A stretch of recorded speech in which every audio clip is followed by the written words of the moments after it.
Welcome to Coding Version.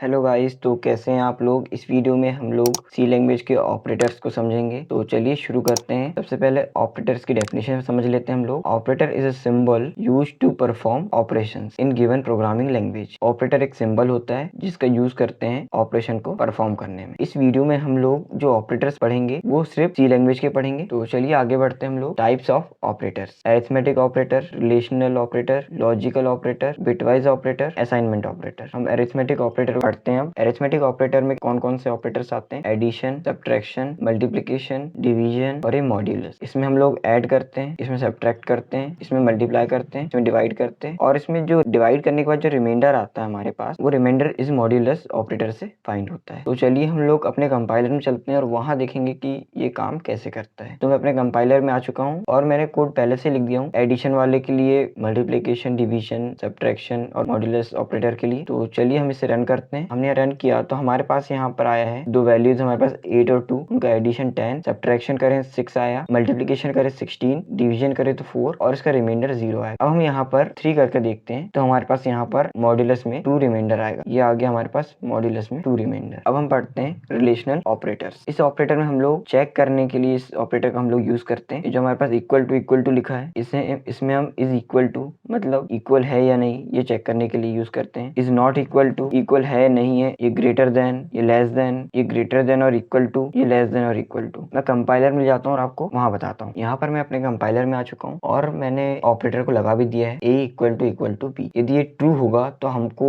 Output में 1 मिलेगा और यदि फॉल्स होगा तो 0 मिलेगा। तो हम इसे रन करते हैं और देखते हैं। हमारे पास आया 0 क्योंकि ये फॉल्स है। a कितना है हमारे पास 8 और b कितना है 5, और यदि मैं 5 को हटाकर यहाँ 8 कर दूं तो यहाँ पर 1 आ जाएगा। हमारे पास यहाँ 1 आ गया। अब नॉट इक्वल टू वाला देख लेते हैं हम लोग। ये नॉट इक्वल टू मैं रन करूंगा इससे तो 0 आ गया क्योंकि दोनों इक्वल है, और 5 कर दूं यहाँ और रन करूं तो 1 आ गया। तो चलिए अब हम लॉजिकल ऑपरेटर्स को पढ़ लेते हैं। लॉजिकल ऑपरेटर सबसे पहला एंड ऑपरेटर। इसकी कंडीशन है बोथ ट्रू देन ट्रू। जब दोनों सही होंगे तभी ये ट्रू आउटपुट देगा हमको। इसका यूज हम लोग करेंगे इफ एल्स स्टेटमेंट में, और ये जो रिलेशनल ऑपरेटर्स हैं इनका यूज भी हम लोग वही इफ एल्स स्टेटमेंट जब हम पढ़ेंगे तब वहां उसका यूज होगा। सेकंड है हमारे पास और ऑपरेटर। और ऑपरेटर कैसे वर्क करता है? दोनों में से कोई एक भी ट्रू हो जाएगा तो वो ट्रू आउटपुट दे देगा हमें। और ये नॉट ऑपरेटर है, ये रिवर्स कर देता है। जो हमारे पास यदि ट्रू आया है तो फॉल्स कर देगा और फॉल्स आया है तो ट्रू कर देगा। अपने कंपाइलर में चलकर मैं आपको बताता हूँ कि ये वर्क कैसे करता है। मैं अपने कंपाइलर में आ चुका हूँ तो चलिए इसे हम रन कर देखते हैं। इसे हमने रन किया तो हमारे पास 1 आ गया। ये दोनों ट्रू है। यहाँ ट्रू मीन्स दोनों इंटीजर होना चाहिए, नॉन जीरो इंटीजर। यदि हम 0 कर देंगे तो ये हमें 0 आउटपुट दे देगा, क्योंकि दोनों नॉन जीरो इंटीजर होंगे तो ये आउटपुट में ट्रू देगा,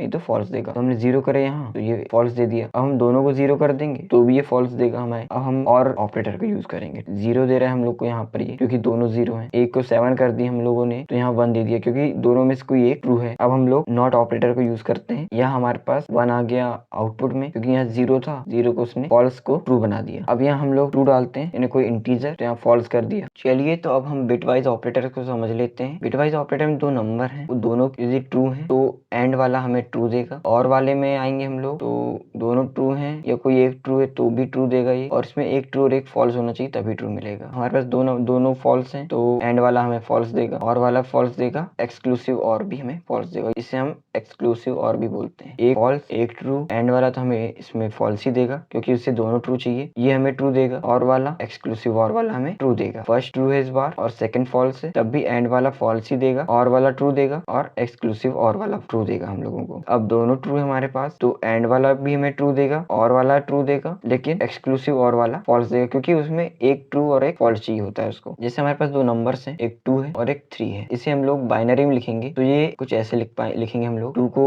1 और 0 और 3 को 1 और 1 लिखते हैं। इसमें हम लोग एंड ऑपरेटर लगाएंगे तो 0 और 1 का, 0 और 1 में एंड में हमें 0 मिलता है, 1 और 1 में 1 मिलता है, तो ये 1 और 0 हमें आउटपुट में 2 मिलेगा। हम इसे अपने कंपाइलर में चलते हैं और इन ऑपरेटर्स को लगाकर देखते हैं हमें क्या मिलता है। तो चलिए मैं अपने कंपाइलर में आ चुका हूँ और यहाँ मैंने एडिट भी कर दिया सब कुछ। हमने A को 2 बना लिए, B को 3, और इसे हम रन करेंगे तो हमें आउटपुट में 2 मिलेगा। ये देखिए जो हमने वहाँ देखा था। और यदि आपको बाइनरी नंबर्स कैसे बनाते हैं ये पता ना हो तो डिस्क्रिप्शन में लिंक है, आप लोग वहां जाकर इसे एक्सेस कर सकते हैं और सीख सकते हैं कि बाइनरी नंबर कैसे लिखते हैं। और ये 3 और ऑपरेटर हैं जिनका अभी हम यूज नहीं करेंगे, इनका यूज हम बाद में करेंगे, लेकिन आपको इनके साइन पता होना चाहिए। ये जो फर्स्ट हमारे पास लिखा है वो binary one's complement operator, second binary binary left shift operator और थर्ड जो लिखा है बाइनरी राइट शिफ्ट ऑपरेटर। तो चलिए हम आगे बढ़ते हैं और असाइनमेंट ऑपरेटर्स को समझते हैं। असाइनमेंट ऑपरेटर बहुत इंपॉर्टेंट है, इनका अभी हम यूज कर भी रहे हैं। ये फर्स्ट वाला ऑपरेटर जो लिखा है हमारे पास इक्वल टू, इसका भी हमने यूज करे int a equals 4 a equals 2 ऐसा लिखने में, तो इसका यूज भी हम लोगों ने किया है। ये plus equal to add and assignment operator, ये ऐड करता है, उसके बाद फिर वैल्यू को असाइन कर देता है, फिर सब्ट्रैक्ट करेगा और फिर असाइन करेगा, इसमें मल्टीप्लाई करेगा और असाइन करेगा, और इसमें डिवाइड करेगा और फिर वैल्यू को असाइन कर देगा। तो चलिए अब हम लोग मिसलेनियस ऑपरेटर को समझ लेते हैं। ये कुछ और ऑपरेटर्स हैं। सबसे पहला size of, return the size of variable. ये वेरिएबल का साइज बताता है, इंट का साइज बताएगा हम लोगों को, लेकिन ये आर्किटेक्चर टू आर्किटेक्चर डिपेंड करता है। ये एम्परसेंट होता है। जब हम स्कैनएफ फंक्शन का यूज करेंगे उस टाइम मैं आपको ये बताऊंगा। ये पॉइंटर होता है और एक conditional expression. Thanks for watching.